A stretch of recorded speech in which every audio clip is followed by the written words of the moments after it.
There is an old story from around AD 30. The story came, it is said, from the lips of the son of a carpenter who grew to become a nomadic rabbi, one who taught like no one else. And this teacher, increasing in influence, painted pictures with his words, pictures that contained truth and meaning, pictures that were not meant to entertain, but to change the world. Like an artist skillfully moving their brush, he begins to paint. And he paints a shepherd in a field, and he paints a flock of restless sheep. The twilight sky is darkening as evening approaches, and with every muted stroke of the brush, the picture emerges. There's tension in the piece beneath the brushstrokes, written into the shepherd's wise and knowing gaze. One of the sheep has wandered off, is lost. His listeners were familiar with the image. This was their world. This sort of thing happened. They knew the dangers, the cost. Who among you, this teacher asks, having 100 sheep, if one is lost, will not leave the 99 and go after the one that is lost until he finds it? And who among you, when found, will not lay that sheep on your shoulders and carry it home with great joy? He was talking their language, and yet there was more. The story was meant to point beyond itself to something bigger, something truer, something deeper. It's about sheep, but at the same time, it's not really. It's about a shepherd, but at the same time, it's not really.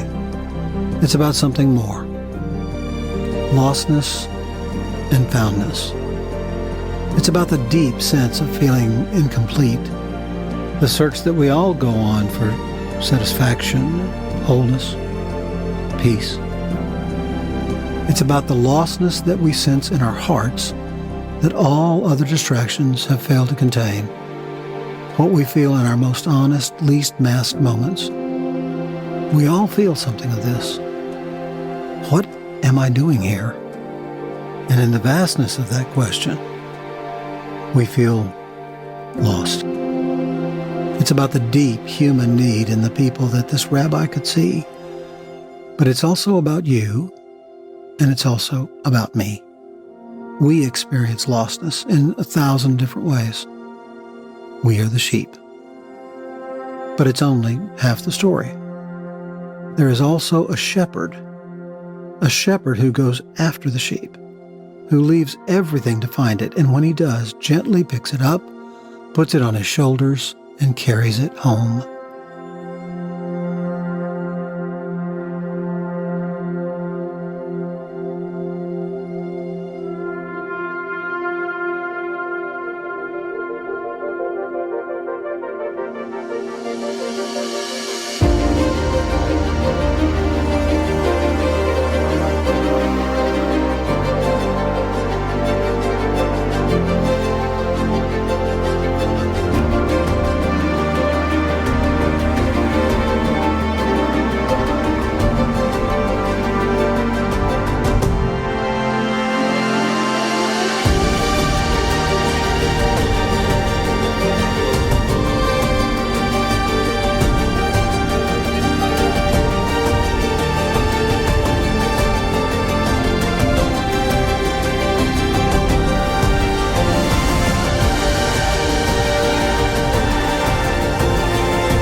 This shepherd goes into the wild to find the sheep, to find us, to turn our sorrow into joy, our heartbreak into hope, our lostness into foundness.